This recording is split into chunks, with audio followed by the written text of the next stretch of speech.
Hi வணக்கம். Ration குண்டு அரிசியில் சும்மா புசு புசுன்னு மெத்துன்னு எப்படி இட்லி செய்யணுன்னு வாங்க பார்க்கலாம். அதுக்கு அளவுகள் நம்ம கரெக்டாக இருக்கணும்.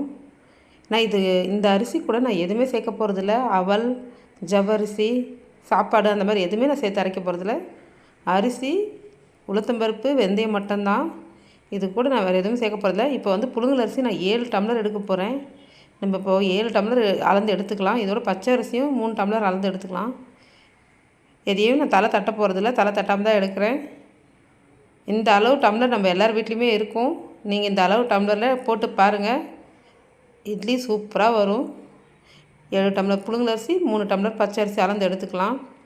அதே டம்ளரில் நம்ம உளுத்தம்பருப்பு 1 டம்ளர் அப்படியே அதே டம்ளர் அளவு எடுத்துக்கலாம். வெந்தயம் 1 ஸ்பூன் எடுத்துக்கலாம்.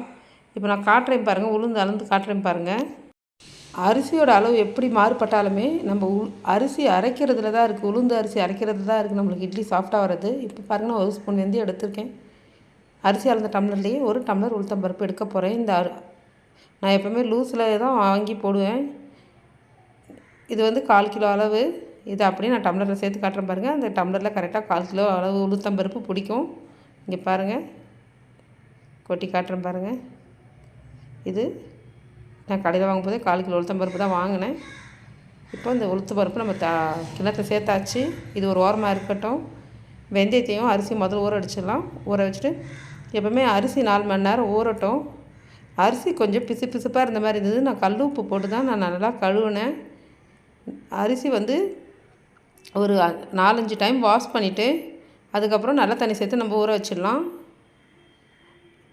அரிசி அரைக்கிறதுக்கு முன்னாடி அந்த தண்ணி எனக்கு அந்த அரிசி பிசுப்பாக இருந்தாலும் அந்த தண்ணியை திரும்ப நான் ஃபில்ட்ரு பண்ணிவிட்டு புது தண்ணி சேர்த்து தான் அரைச்சேன். நான் எப்போவுமே அந்த மாதிரி பண்ண மாட்டேன். அரிசி கொஞ்சம் பிசுப்பாக இருக்கும்போது நீங்களும் இந்த மாதிரி ட்ரை பண்ணி பாருங்கள். உளுத்தம்பருப்பு இந்த மாதிரி பொங்க அரைக்கும்போது நம்மளுக்கு இட்லியும் சரி தோசையும் சரி செம்ம சாஃப்டாக வரும். இப்போ பாருங்கள், இட்லி ஊற்ற மாவு ரெடி ஆகிடுச்சு. எப்படி புளிச்சு வந்திருக்கு பாருங்கள். இப்போ நம்ம இட்லி ஊற்றலாம். இட்லி ஊற்றும் போது எப்போவுமே இட்லி குண்டா நம்மளுக்கு தண்ணி நல்லா சூடாக இருக்கணும். அந்த டைமில் தான் நம்ம இட்லி ஊற்றணும்.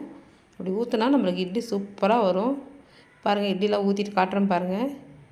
இட்லி நல்லா சாஃப்டாக மெத்துன்னு வந்திருக்கும். நான் இட்லியில் சோடா மாவு எதுவும் சேர்க்க மாட்டேன். நம்ம முன்னாலே நம்ம உப்பு போட்டு கரைச்சி வச்சுருவோம் இல்லைங்களா. மறுநாள் காலையில் அப்படியே எடுத்து ஊற்ற வேண்டியது தான். இதில் நான் வேறு எதுவும் சேர்க்க போகிறதில்ல.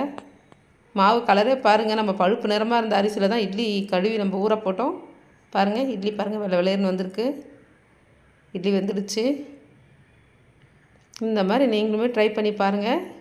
நம்ம அளவுகள் கரெக்டாக இருக்கணும் என்றைக்குமே. அதே மாதிரி ஊற வச்சு நம்ம போடுற அளவு மாறுபடக்கூடாது.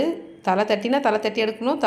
கோபுரமாக எடுக்கிறதா இருந்தால் கோபுரமாகவும் எடுக்கணும். இட்லி பாருங்கள், நீங்களும் இந்த மாதிரி ட்ரை பண்ணி பாருங்கள். இட்லி சூப்பராக வரும். தேங்க்யூ.